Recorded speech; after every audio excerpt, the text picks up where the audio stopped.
Nhasi toda kuti mbokurukura pamusoro pe-gender based violence. Ndinavo Miss Virginia Muwanigwa, CEO weZimbabwe Gender Commission, kuti tigokurukura pamusoro pazvo tigonzwisisa chinonzi gender based violence. Maita zvenyu Major. Gender based violence zvinoreva izvo kuti any violence that happens between men and women that is either based on socio-economic or political reasons, but is manifested, or we can see it as physical violence, as sexual violence, as mental violence, as economic abuse.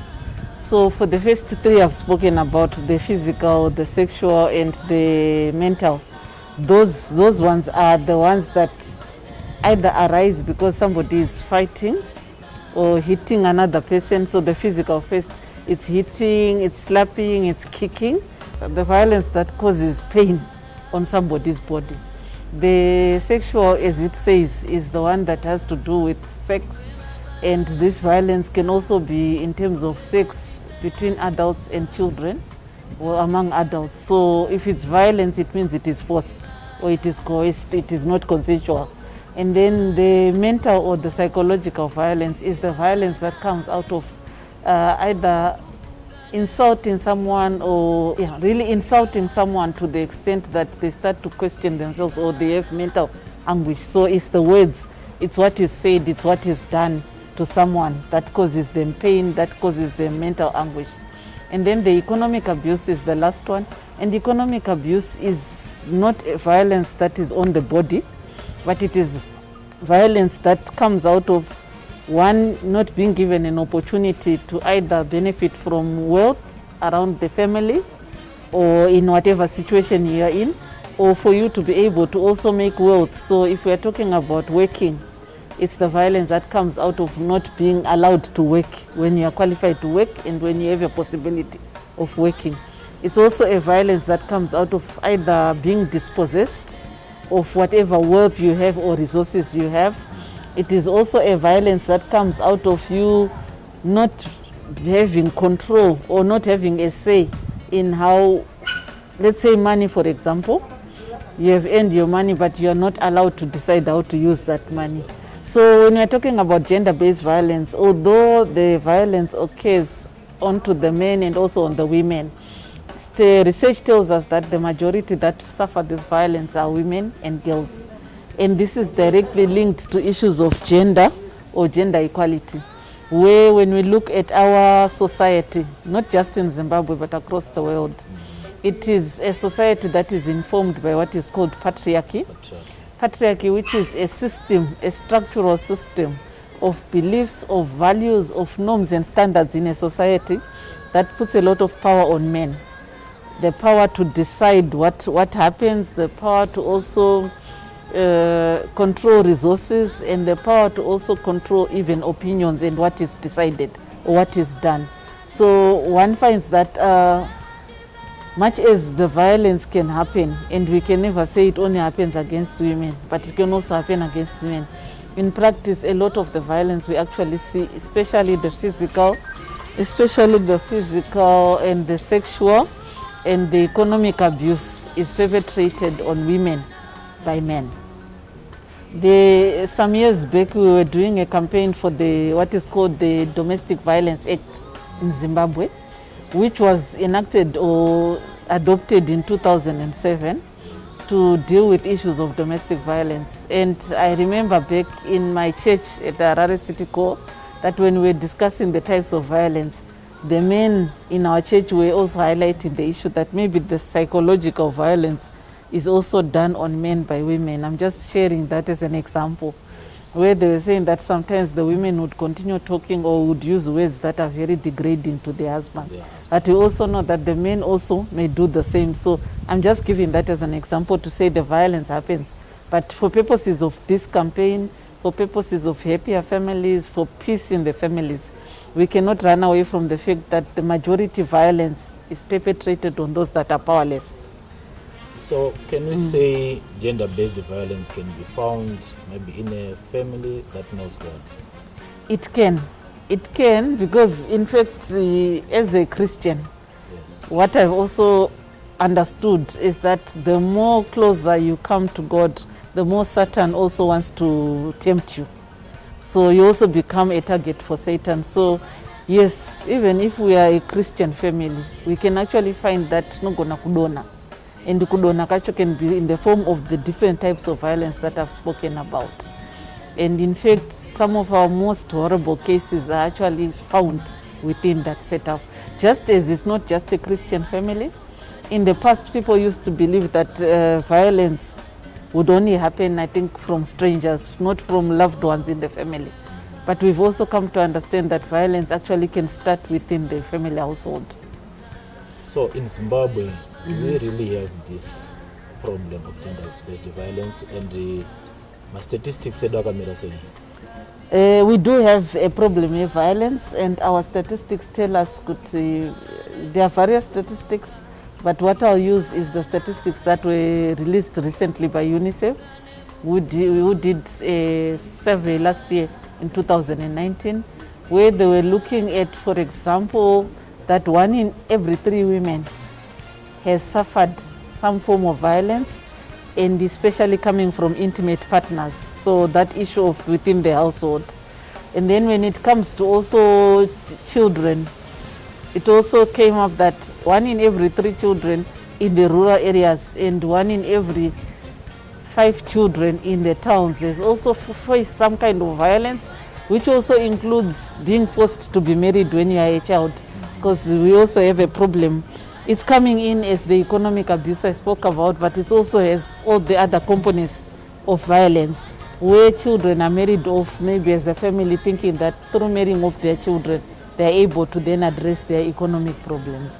So there is that one. And then in terms of rape, sexual harassment, it was found that in our tertiary institutions, for example, I think at least 74% of people that were surveyed had said that they'd either perpetrated or experienced sexual harassment in one way or the other. So the women that were asked said at least 76% of them said they had been exposed. And then with the men, 14% said that at some point they had actually perpetrated what they came to know as sexual harassment. All right. So what do you think are the main causes of gender-based violence? So the main causes really, and when we talk about causes, we have to be able to separate the symptoms from the root causes. Yes. So sometimes the people will try to talk about how that somebody was drunk, so that is the cause, or that they were unhappy about something, so they needed to vent. Right now we are in the time of COVID, so people will say, because of the fear of COVID and being stuck in the home all 24 hours a day, that is the cause. It is not the cause. Those are symptoms. The root causes are the inequalities, the gender inequalities, because one thing you know for sure is when a man or a woman is stressed at work, they don't take out their stress on their boss. They don't. So it tells you that it's not just the stress. And even, I think, yes, maybe some when they get drunk, they forget their place. That some of our drunks even know when they're drunk, they know who to start with and who not to start with. So the main issue, the main cause is the inequality that exists between men and women, boys and girls. And then when there are conflicts, and I have to also mention that conflict by and it's of itself is not a bad thing. Conflict is normal, it's natural, it will happen the moment you have more than one person. Because when we come together, we are different people, different backgrounds, we think in a different way. So once we are together, there will be some kind of conflict. But what's important is how do we resolve that conflict in a way that does not become violent. So the issue of inequality is the root cause of gender-based violence. So, sebasa renyu, tingati nderei, what success have you managed in Zimbabwe? The key success is the Zimbabwe Gender Commission. We are a very young baby because we were set up in 2015 and the office started operating in 2016. Yes. But as I speak, I'm not going to just speak about what the commission has done, but what all the other work that has been done that led to the commission has resulted in. So there have been organizations, churches included. We have among the different organizations working to eradicate gender-based violence, having also colleagues from the faith-based network. And what they've done is to raise awareness on what gender-based violence is, and also to sensitize men and women, boys and girls, on how we need to find a way to resolve conflicts in a non-violent manner. And then also to educate people on the legal ramifications of gender-based violence, because sometimes when the violence happens, it leads to some legal recourse. So people need to know that there are some things that you do in the context of your home thinking, this is just my home, it's private, but it becomes a legal issue. So it's also educating people. It's also from the spiritual perspective. I know that in the churches, I think this whole discussion is in that context where we are wanting to raise awareness, starting from the family, on what gender-based violence is, and also hopefully to also come to a situation where people can understand that it doesn't have to be resolved in a violent manner, but we can, in a loving manner, in a God-filled, God-directed manner, handle whatever conflicts and challenges we face. Okay, so what do you think the church can play in this issue of gender-based violence? The advantage that the church has among other institutions is that the church brings everyone together. So it doesn't matter how powerful you are in our country, in our world, in our society. At some point there is a place that you go to and you say this is your home as far as Christianity is concerned. So because of that advantage that they have, I believe that the church has a role to play to do the awareness raising, to also do the counseling. And when I'm saying counseling, it's not just counseling to say you should not fight each other. It's counseling to be able to get people to understand how they can actually address key conflicts without getting to violence.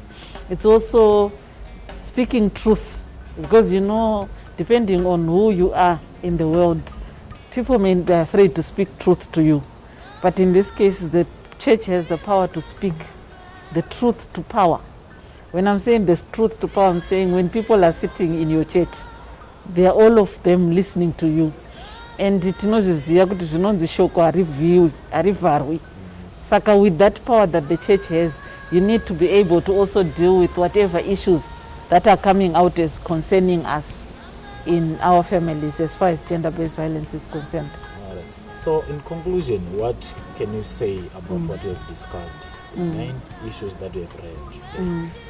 The main issue that I also want to raise, I had not raised it, is that there's always a belief that when there's violence, it is only women that suffer. But it is not.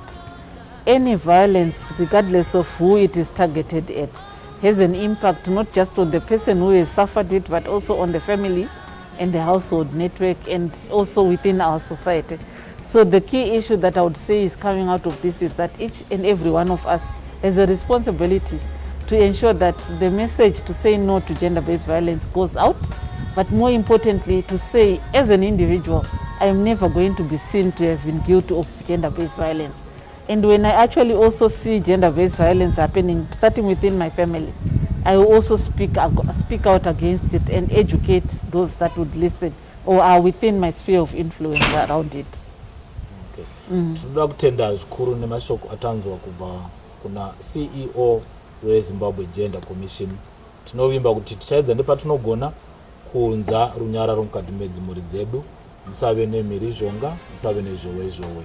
Maita zvenyu.